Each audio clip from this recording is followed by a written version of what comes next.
Hey, it's the Profit Answer Man, Rocky Lalvani. If you're new to the podcast, check out my interview with Mike Michalowicz. It's episode number 2. If you want to hear about each chapter in the Profit First book, go back and listen to episodes 3 through 13. Episode 1 is the why and how. On the Profit Answer Man, we learn money mastery without all the complicated accounting mumbo-jumbo using a simple system. Your accountant is busy documenting your transactions and creating a rearview mirror of what happened. My guess is you don't even look at the reports they sent you.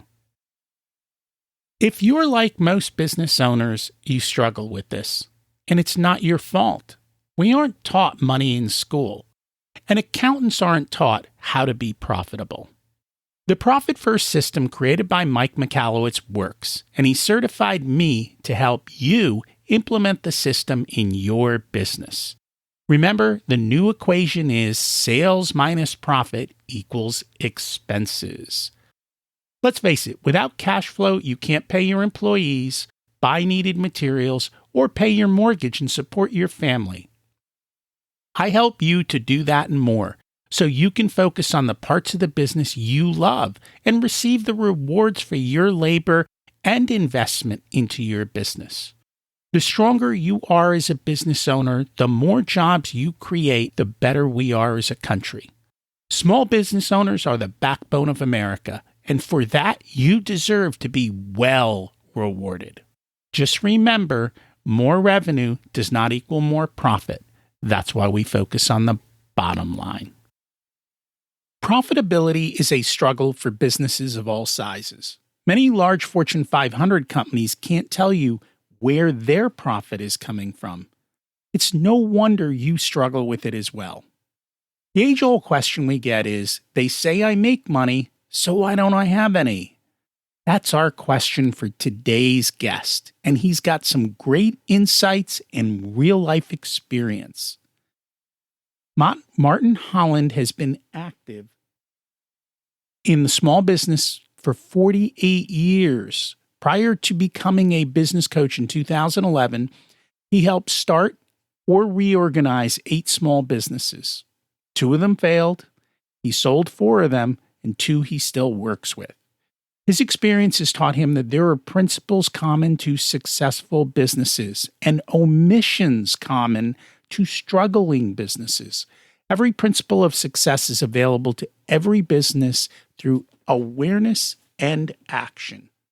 He's a native of Norman, Oklahoma. He has an MBA from the University of Oklahoma, and he's worked with over 400 and counting business owners to help them reduce stress and increase enjoyment through clarity of purpose, better family lives, more money, more free time. Let's do that for you today. Welcome to the Profit Answer Man, Martin Holland. It's great to have you join us today. Thank you, sir. I love doing these things. Can you share a little bit about who you are and your business? Yeah. I'm an old guy. Been in business, been active in small business for 48 years. And over the course of that time, I either helped reorganize or start 8 total businesses. 2 of them failed. I sold 4 of them, and I still am active in 2, one of which is my coaching business, which I've been doing now for about 11 years. After selling my last business, I was in my mid-50s or kind of late 50s, and I thought, I really don't want to do that again. Everybody who's listening understands that, how hard could it be to start a business, right? Well, after you've done it for a while, you realize it can be darn hard. And I just thought, well, maybe I won't do that. Maybe I've learned something over these years that I could use to help other people.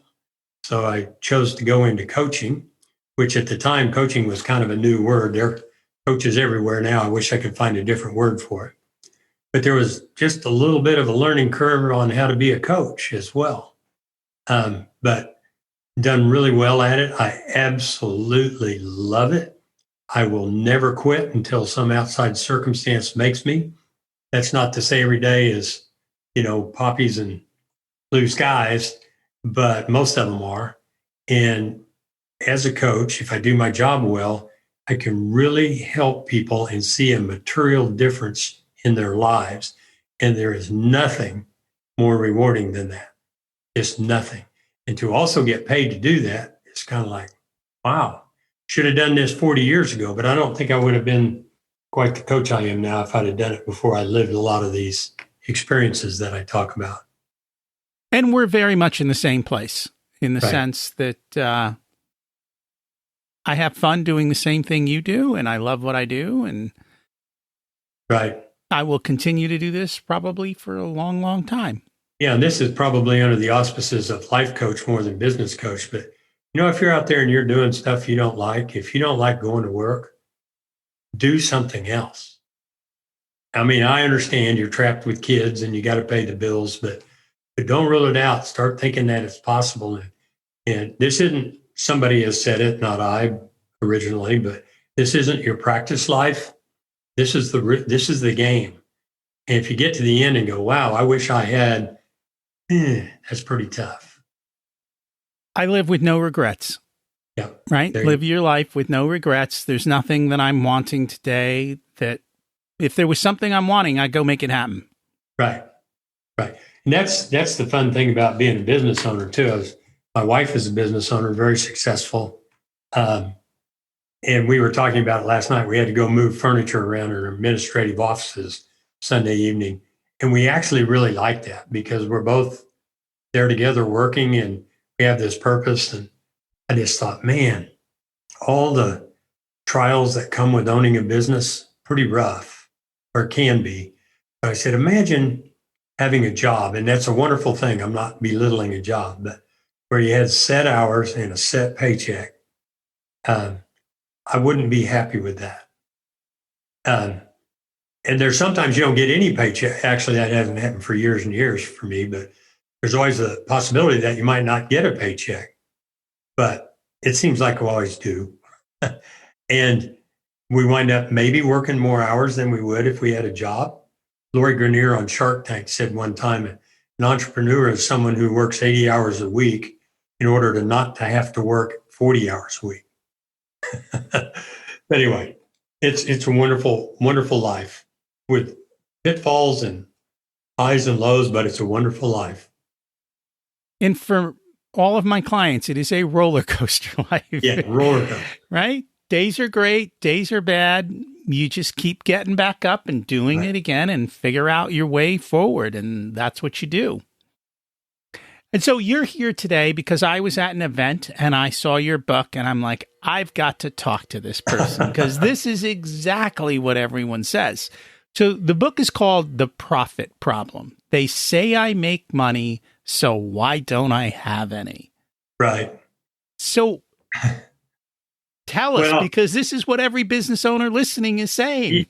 Yes. And let me preface it a little bit because we're going to be talking about this narrow area. But when I work with businesses, I have to have a model that I can go through and cycle through and see what's important. But I divide business into 4 key activities that every business must do these 4 things. And no business can survive, let alone thrive, unless they do these 4 things. And the 4 things are guiding the business, which is leadership. It's having a vision. It's having a purpose. It's building a culture in your business. It's setting goals. It's holding people accountable. It's incentivizing things. Basically, it's leadership. But you must have a vision for where you're going. It doesn't have to be a fancy vision, but you need to know what you're doing. You need to know what your culture is. So that's a key element. The second thing, the first one being guiding the business. The second one is getting the business, which is marketing and sales. Marketing, of course, being generating leads. Sales being converting them into customers. We can talk our lifetime about that. The third thing is doing the business, guiding the business, getting the business, and doing the business. Doing the business is delivering whatever it is you sell, services or product, but delivering consistently on time at a profit, repeatable, delighting your customers, that sort of thing. And the fourth thing is what I call administering the business. And when people ask me what I mean by that, people who started their own business know exactly what it is when I say It's all those things you had never even heard of when you started your business, right? It includes finance, it includes bookkeeping, it includes insurance, it includes corporate governance, regulatory compliance, legal issues, HR issues, IT issues. And of the four things, guiding the business, getting the business, doing the business, and administering the business, almost universally, I've had over 400 paying clients, and I've talked to hundreds of more businesses. Administration is the weakest of the four. And why would it not be? You can start a business for a couple of $100 and fill out some form in your state, Secretary of State, and you're in business. And you don't even know about all these things. I had a client, 6-8 months ago. I said, well, you have to pay overtime. And they said, seriously? He said, what's that? I said, time and a half for over 40 hours. Why would I do that? Can you believe this day and age, somebody had never even heard of overtime? I said, well, it's the law and we can go all into having employees versus 1099s and all this, but we get ambushed by those administrative things. And of the administrative things, I don't want to say it's the most important. Everything's important. It truly is a chain. Any weak link can break and cause you to fail. But having books, good books, and good financial information is an absolute necessity. It's not optional. And it's not just because you need to pay taxes. It's not just because every now and then your bank wants to see a financial statement.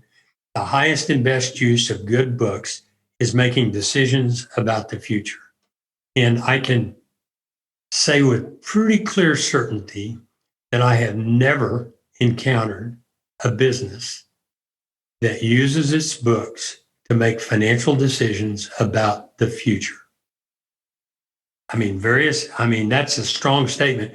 I currently have clients between $500,000 in sales and $200 million in sales. And that includes the $200 million guy. Okay. Now, in the form that I'm talking about, using books to make decisions. So it's a glaring missing element in virtually every business I ever talk to. Some people do keep books, but I had a prospective client in here 2 weeks ago, talking to him, and I said, asked a lot of questions about leadership. What do you do? What do you sell? What do you, all this. I said, how are your books? He said, I'm pretty good. I've been keeping books since I started in business. And I said, well, did you make money last month? And he said, this was on about the 20th of this month. So he had time. He said, ooh, it's a good question. I don't really know. So how could that be? Well, I don't need to go into all the details of it, but you can keep good books and still not know if you made any money, right? And the reasons are you haven't invoiced everything, you haven't entered all your bills. There are just a lot of, you don't know about your inventory because you don't track inventory. There are lots of reasons that that's so, but we need to make the books accurate, and we need to at least once a month have books that have been reconciled and closed so that you can see how you did against your plan. And then you have the information, which is what my book is about, of how to use information to make a decision about the future. And anyway, so I don't know if I've answered your question. I don't know if there was an actual question that started me on that diatribe, but let me give a couple of examples so people, when we talk about bookkeeping, we talk about financial statements, because I've done it many times in front of groups.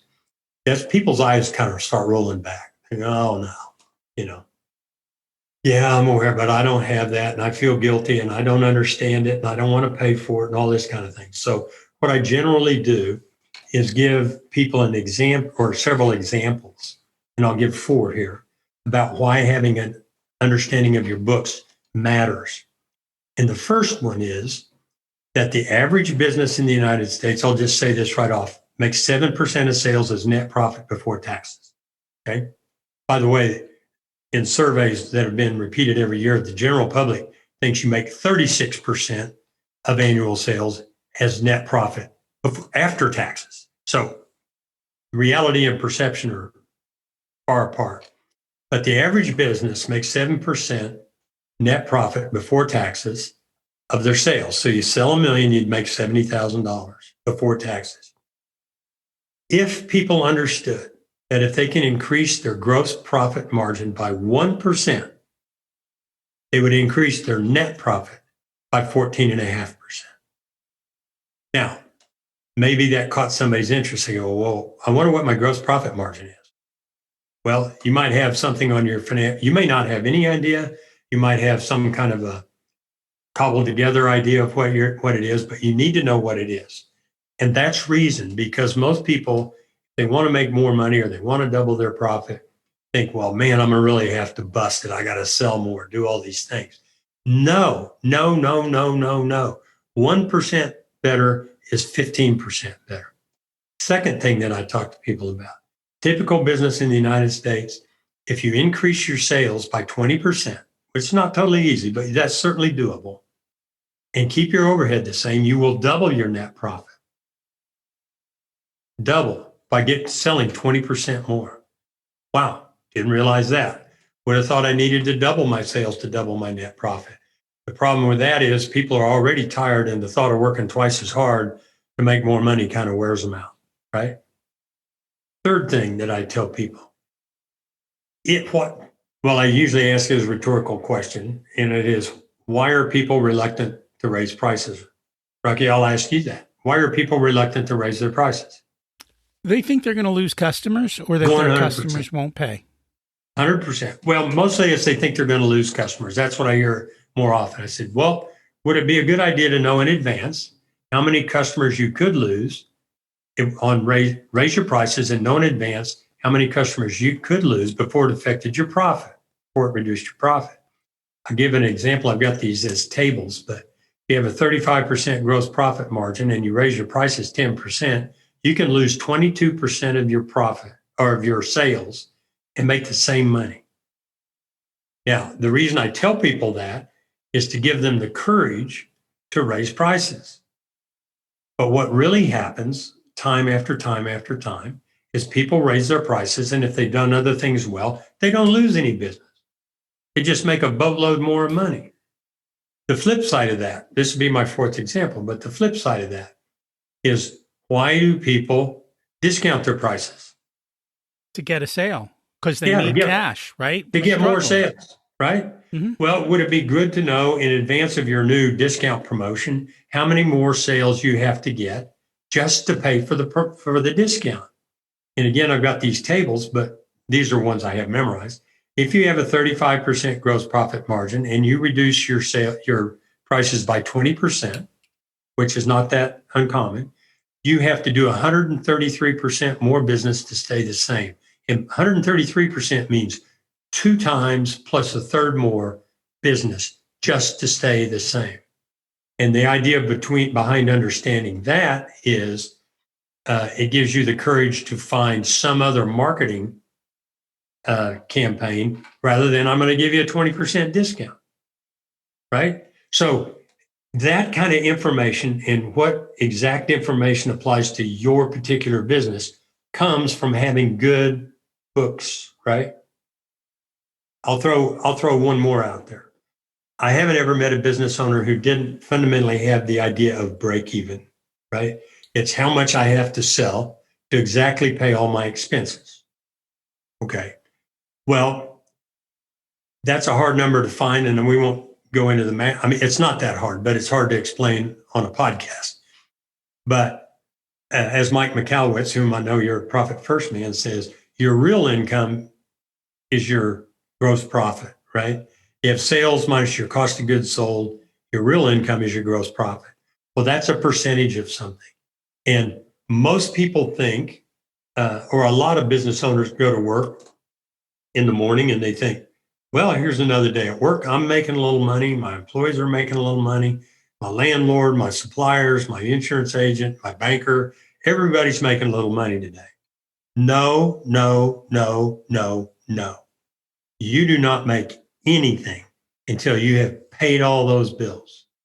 And the point is, if that doesn't happen until the 25th or the 28th or the 29th of the month, you had better not go fishing, on the 30th, because the next day, all those monthly bills are going to reset and start over again. Well, people need to understand, in my opinion, exactly what it takes to break even. And they need to understand when that happens in the month, right? Well, people throw lots of numbers out to me. They look at total expenses from last month and they say, well, I had $100,000 or $100 million worth of expenses. My break even is $100 million. No, it's not. And I guess read my book to see why that is. But you need a clear understanding of what it takes to break even. And then break even as a concept informs almost every decision you'll make. So I prattled on there long enough, but all great information. And I think the highlights here are understanding that small differences, like a 1% difference in gross, can make a dramatic 14.5% difference in net for someone who has a 7% profit margin. And so being clear on that little things do have that effect. And the other thing is increasing prices a little bit, even if you lose customers, can end up with more money in your pocket for less worth. And usually the customers you lose are the ones who are a pain in the butt. Brilliant. So life gets easier on top of that. Right. And so from that standpoint, it's good. So let's just talk about this, because I think there's some problems that people just don't understand the roles. And I know you talk about this in the book a little bit. What's the difference between bookkeeping, accounting, and finance? Hey, I'm glad you read that. People throw those things together, right? They call bookkeepers accountants and they call accountants bookkeepers. And then they say, we're dealing with finance here.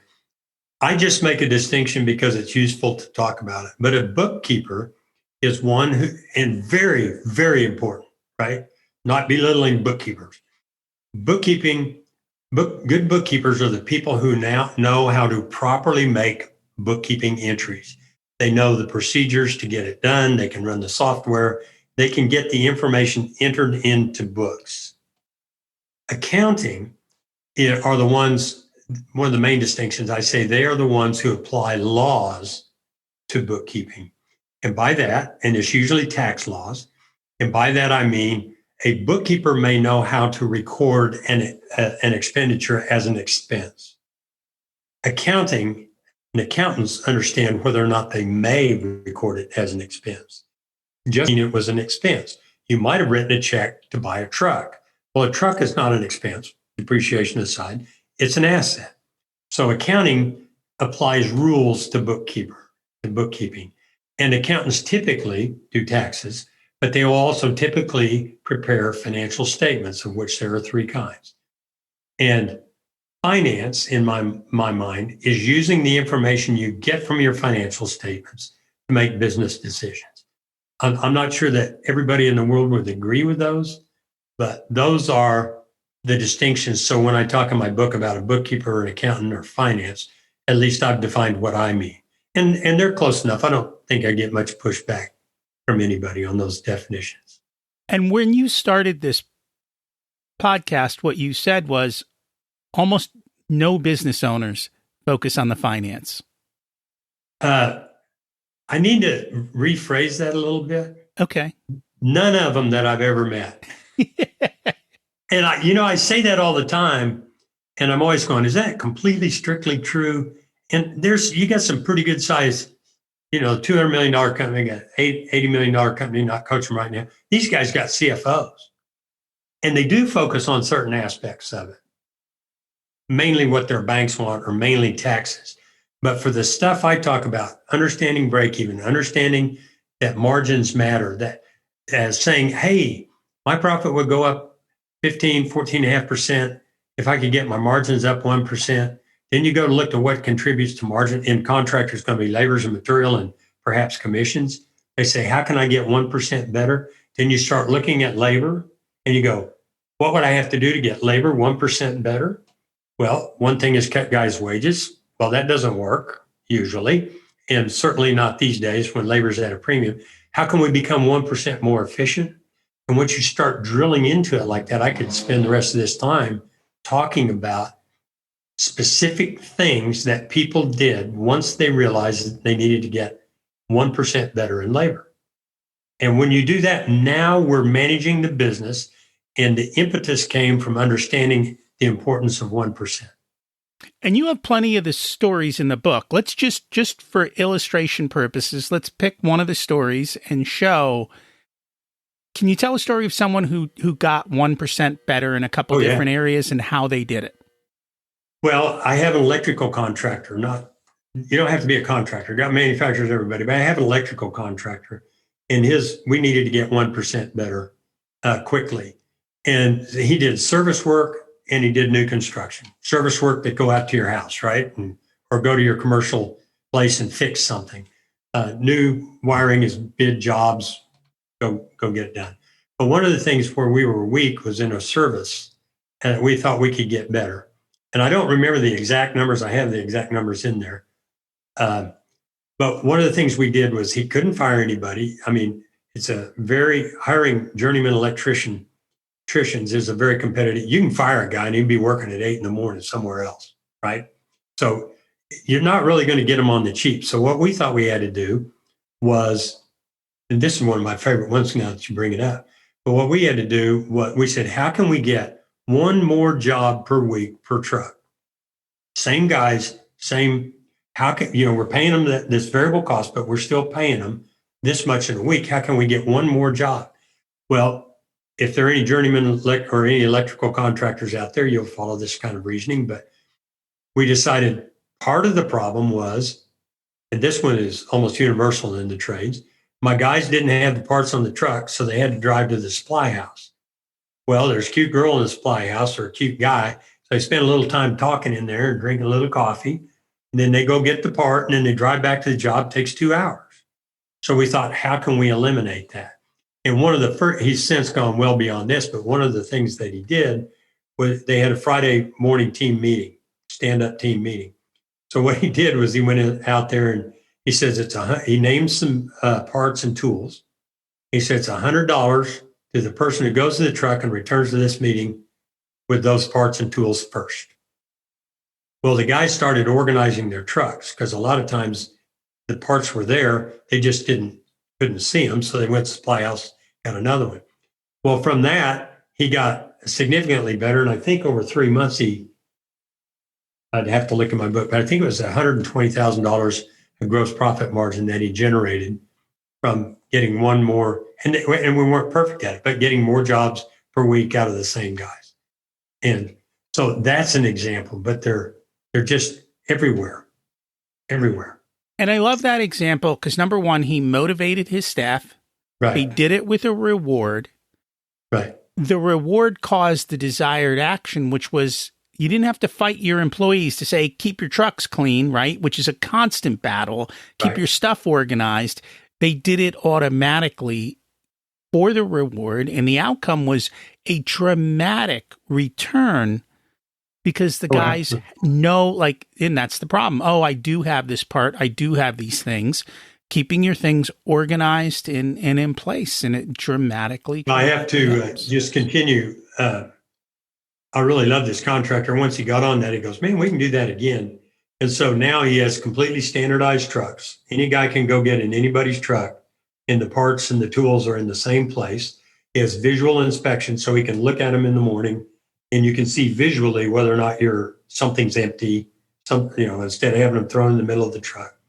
He's since made an arrangement with a supplier, and the supplier has all the parts in his office behind a cage, and he scans them out. And then he's got some other software, so he knows what's coming up tomorrow, and he knows what the guys use. So when they pull in the morning, he has an upper shelf and lower shelf for each truck. Upper shelf is take. So if you used a bunch of socket plugs or GFCIs or something, he knows that from the billing. He has them sitting there. They replenish the stock. The lower shelf is returns. So if there was some kind of one-off thing that they didn't need, they put it back and they restock it.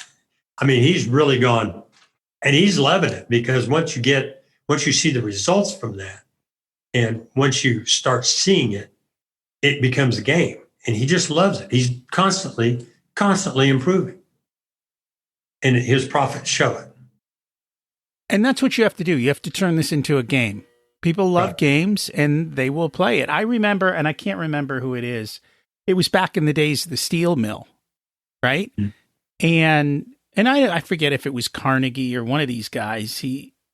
They had this factory and they were not putting out the rolls as fast as they wanted. And it's a constant argument with the union and everything else. And he comes into the factory and he basically said, "How many rolls did you do today?" And they said 6. He put a big 6 on the wall. And he walked away. And people came in and said, "What's that?" Well, Carnegie came in, and I think it was Carnegie. He asked how many rolls we did, and so he put a big 6 on the wall. Night shift said, "I'll show him. We'll do 7." I've read that story. And so they did 7. And then the next thing, they're up to 10, 12. These guys competed. They gamified it. He's not paying them a penny more. They're figuring out how to be more efficient. They want to win the game. And the problem is we don't incentivize our employees to be more profitable. We incentivize them to not make mistakes and to spend our money. And you've got to change the incentives. Well, the other thing, since you brought that story up, is you have to have that 6, right? And for most businesses, that 6 is on your financial statements, right? You have to have a place. Now, that's not for your employees necessarily, but for you, if you don't know what your margins are, you don't know if you did better. And I know you're a profit first professional, and I see profit first behind you on your bookshelf, and I absolutely love profit first. Fully half my clients are on it, and actually talked to Mike Michalowicz about this. I say, profit first does not supplant, completely replace proper double entry bookkeeping. It's huge. It's visible. And I think there are methods that you guys use that I'm not familiar with, but I still go, you want to do both. It's managing by the cash that you can see. It's taking your profit first is certainly a valid deal, but there are a lot of things going on before profit hits the bank and a lot of things going on after the cash leaves the bank. And it's not. One of the things I make in my book is we may be losing some people listening right now. What did he say? Multiply this times that and all that. I go, look, guys, you don't have to be a bookkeeper. You don't have to be an accountant. You don't have to be finance. But you do need to recognize good books. You do need to insist on them in your business. That's why you need to recognize them so you know if you're getting them. And then you need to know how to use the information. And part of it is to think of things like, I want my margin, my gross profit margin is up 1%. So I'm going to go do these incentive things on the trucks. I'm going to think it through. That's part of how you use it. The other thing is next month you look and you say, wow, we did it. Our gross profit margins are 1% better. We did it. That shows up in gross profit and it shows up in net profit. So I like to tell people you don't ever have to be a bookkeeper. You certainly don't ever have to be an accountant. If you're a business person, you're likely not going to make a very good accountant because it's quite a complex. It takes certain personality to like that. I among them, and I'm not an accountant, but I do like it. But most people don't. So forget that part. Remove that guilt burden or that idea that there's some haunting feeling out there, or you've got a haunting feeling that there's something out there that you don't know about and you think you should. Well, there is, but you don't have to become a bookkeeper or an accountant to get rid of that haunting feeling and make use. No, you just need to put somebody on your team in that seat. Yeah. And you can do that internally, externally. Somehow you have to find that person to do it. Profit First is not a bookkeeping system. It's not an accounting system. It is a cash flow management system, and it sits on top of a good bookkeeping accounting system. Right. It's designed for the busy entrepreneur who doesn't have time to say how much is in the bank and are my books up to date. I need to make a decision in the moment, and it kind of allows you to do that. What it more so is an early warning system. Right. It shows you when you're overspending long before the system would if all your money was in one big pile. Right. And so that is what it is great for. And it works well. Any success stories out of the half of the businesses that you have that are using Profit First? Oh yeah, I've got. I have one lady. I almost said her name. She'd like it if I did, but I'm not going to do it without her. But 75-year-old business. She's the third generation, early 40s. Um, One of the first things we did was get her books right, and we made a strategy, and she's just kicking it. We budgeted for 2021 to double 2020, and we're not quite doubling our forecast, but we'll see where. But we darn near doubled the forecast, which so we squared. Well, the first thing she did was got her books and asked a lot of questions and understands things. And then I said, okay, now we got to do profit first because you guys don't take enough money out of the business. You don't. Anyway, we want to split it out so it's visible and we can manage our cash. Because with that kind of growth, there's real danger on cash. I think people can imagine that without me being specific. But if you double and almost double again in 1 year, there's a lot of places for cash to disappear. So we started tracking that. She's just giddy. She takes her salary, and as far as I know, other than year-end distributions, meaning literally at the end of the year, distribute enough to pay taxes, she's taken monthly salary. Well, she's taking her salary, but she's taking monthly profit draws out of her profit account. And she's just laughing. I said, well, we've got this debt service. She goes, oh, no, I've already got 3 months worth of debt service already in my debt service account. I go, okay. And but she was mad. Well, no, she wasn't mad, but irritated. I'm having to do these. I don't understand these distributions, from my income account to my operating and all this. I had too much in my savings. I had to move some back to operating. I said, okay, okay.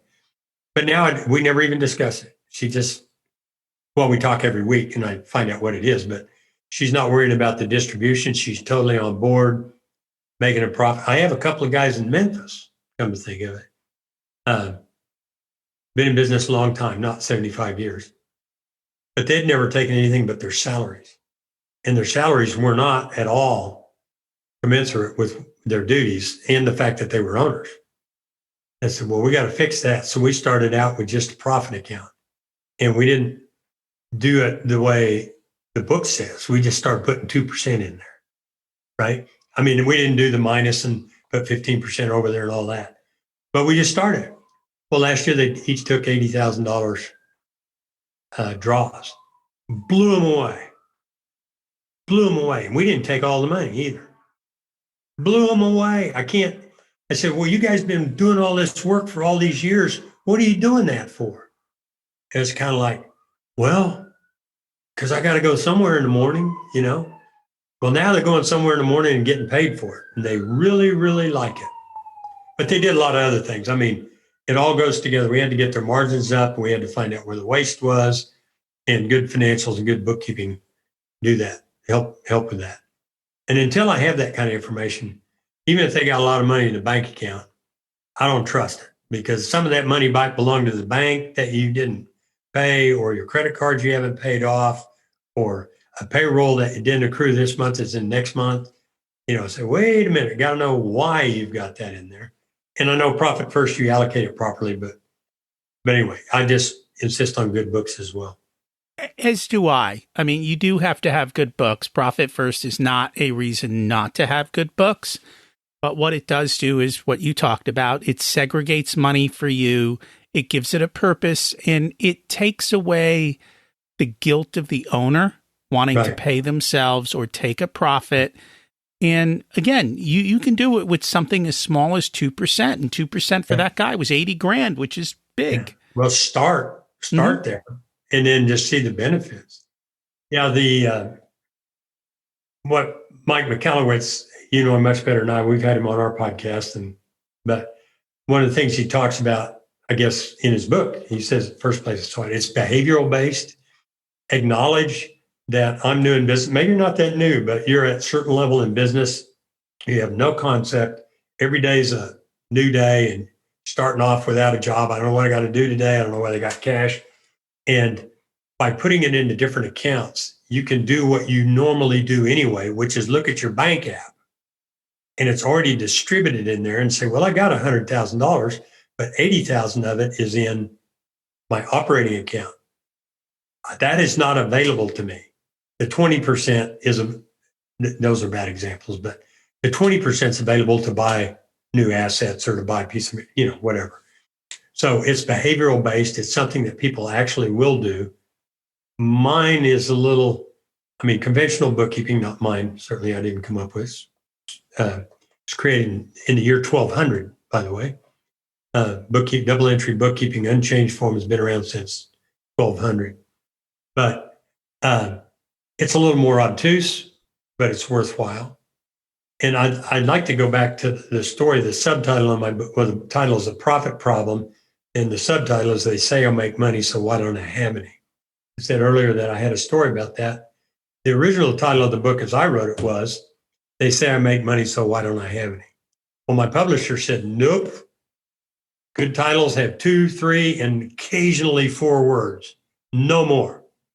And I said, well, I'm not taking it out of there. So my editor came up with The Profit Problem, and I thank her. I give her the Swami, thank you very much, great. But I said, we're keeping the bottom. And she said, well, they say I make money, so why don't I have any? It's too many words. How about I make money, so why don't I have any? And I said, nope. They say is an important part of it because I hear that every week. I talk to my accountant and they say I make all this money. They tell me. I didn't find out for myself. I didn't know. Somebody told me. And my response was, well, if I made so damn much money, where is it? And there you go. Now we're on. And by the way, I'd like to throw this out. Maybe people can grab onto this. But if you make a profit, but don't have any money, meaning cash, there are only 3 possible reasons. You can wonder about this all you want, but there are 3 reasons. Number 1, you haven't been paid yet. In other words, you made a profit, but you have all these accounts receivable, and so you don't have the cash.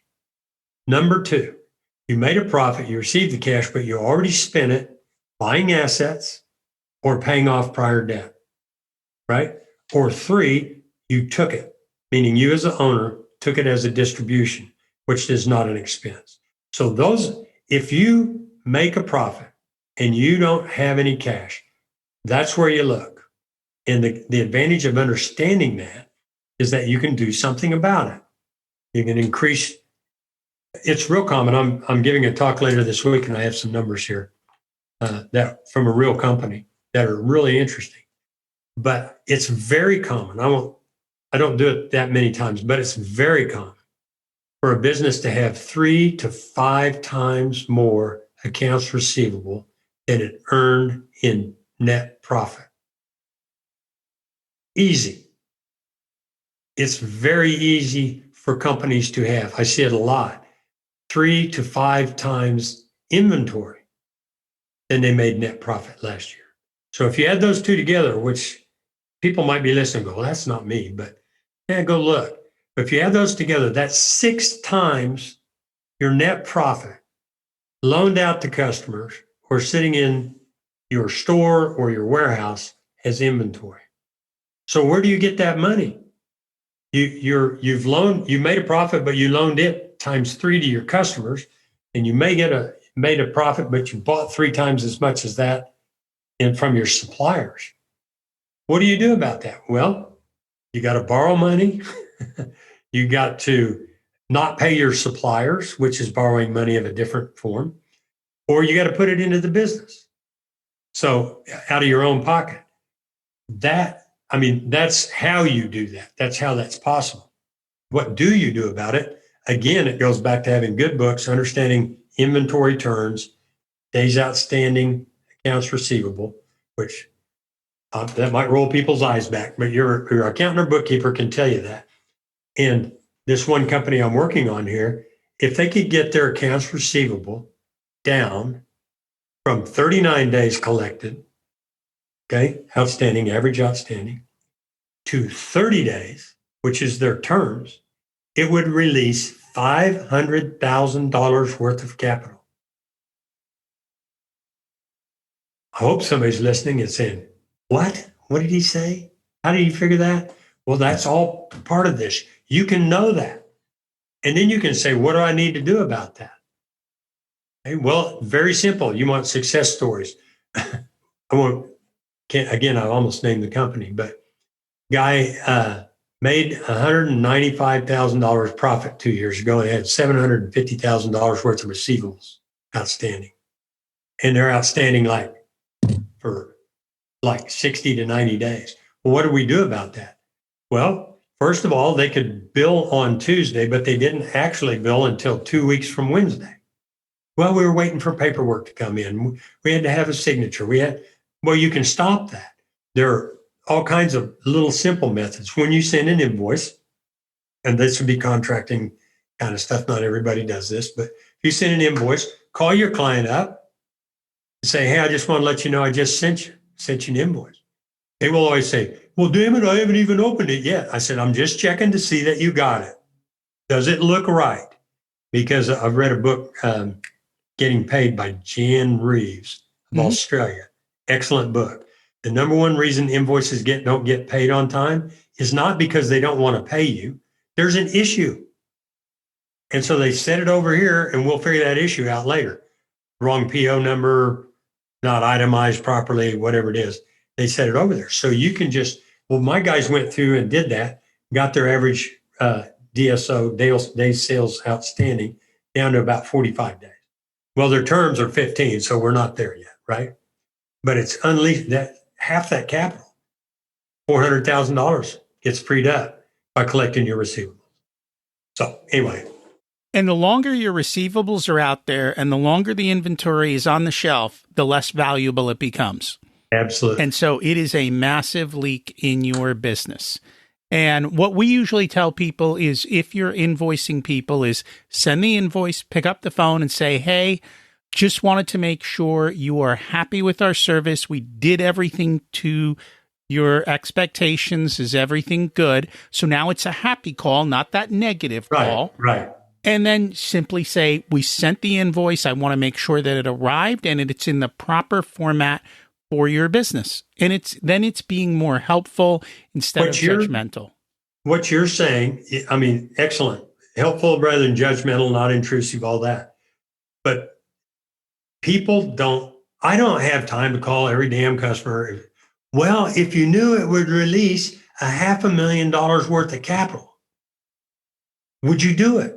Oh, yeah, I had no idea it was that important. It's that important. So here's the deal, and we've had people on before. Right now, I can hire people in the Philippines for $5 or $6 an hour, and they'd be thrilled to call up and say, hey, we wanted to make sure you're happy and your invoice is paid.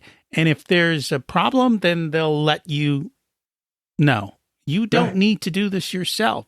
Right. There are ways to do this for not a lot of money. Right. But I mean, just from practical experience, I know a lot of people going, yeah, well, I don't know anybody in the Philippines. I'd have to go to, well, hey, $500,000, guys. Would you do it for $500,000? Yeah, I will, but they have to know that. They won't do it off of a just, hey, that would be a good idea. They go, yeah, it is, but I got to call this customer back and I got to go take care of this job or whatever it is. Your thing about inventory, your statement about inventory is wonderful too. A lot of people are not contractors that are listening, but contractors typically have massive amount of inventory in reality, and they have zero on their books. And that happens all the time. That the same client I was talking about who did the $100 parts off the book, when I first met him, I walked into his warehouse or walked into his office and I said, let's see your shop. We go out in the warehouse. He had 8,000 square feet of warehouse, floor to ceiling, 20-foot ceilings, packed with shelves, packed with stuff. I said, how much inventory you got on your books? He goes, what? I said, how much inventory do you carry on your books? I don't know. Let's go look, because he didn't know what I was talking about. Well, zero. I said, how much do you suppose all this stuff is worth? He goes, ballpark, 150 grand. I said, okay, so you've understated your profitability because you expensed all that. You wrote it off, but here it sits. So you have an overly pessimistic view of your business, right? Plus, what happens to that inventory? You already said it. It becomes less valuable because obsolete, but also people poke holes into that stuff with a forklift and they drive over it and they can't find it. And it winds up a couple of parts lying on the floor and they get swept up and thrown out. Oh, I would never do that. Yeah, right. Happens everywhere. I know in the restaurant business, bags of shrimps walk out the back door all the time. Yeah. Yeah. I said there were 3 reasons that if you don't have cash, is you haven't been paid yet, you're already spending it on debt or buying assets, or you took it. There is a 4th one. I actually have it in my book, and it's that somebody else took it. And if you don't have good books and you don't reconcile, have you been in business for any amount of time, more than a year or 2, somebody's already taken it. And it might be using a company credit card to fill up with gas. It very easily is buying personal meals with the company credit card, but it often goes way beyond that. My last company, my bookkeeper, whom I trusted, and she got away with it, but it was my fault, took $340,000. We caught her. I got it back from her father, paid it back. But yeah, embezzlement's another reason you got to have books. It is. If people would like to learn more about you, find your book, what's the best way for them to do that? Really, my website is www.anealbc.com, and that's ANNEALBC.com, anealbusinesscoaching.com. And then go ahead. I was going to say I'll put that in the show notes, but yeah, go ahead. Thank you. I also have a website for my book, www.theprofitproblem.com. And we'll put that in there as well. It's a good read if you want to get a little bit deeper into the financials than Profit First, because you've got great examples and so forth in there. And I very much enjoyed reading it. Thank you so much for joining us today. Well, thank you very much for having me. Appreciate it. I really enjoyed reading Martin's book. He has plenty of examples in the book that are easy to understand. It's always amazing to me how small changes can add up to massive amounts of money in your pocket. And that's something we all like. I know we went a little long today, but it was worth it. You may need to go back and listen again, read his book, and figure this out for yourself or get help from one of us. Martin does have some great calculators on his site as well, so I would check them out. Remember, you don't need more resources, you need to be more resourceful. We focus on the bottom line. If you want a done-for-you service, you can have me as your Chief Profitability Officer, because you have your zone of genius and want to spend your time doing what you love. I only work with a handful of clients, so they get my full attention. I work with business owners who have or are growing to $500,000 to $5 million in revenue. You can use the scheduling link in the show notes to get on my calendar for a good fit conversation to see if I'm the right person to support you and how I can help you. If you want to learn about living the life of your dreams, check out my other podcast, Richer Soul. As we close out, let's repeat the mantra. Revenue is vanity, profit is sanity, and cash is king. Have an abundant and profitable week.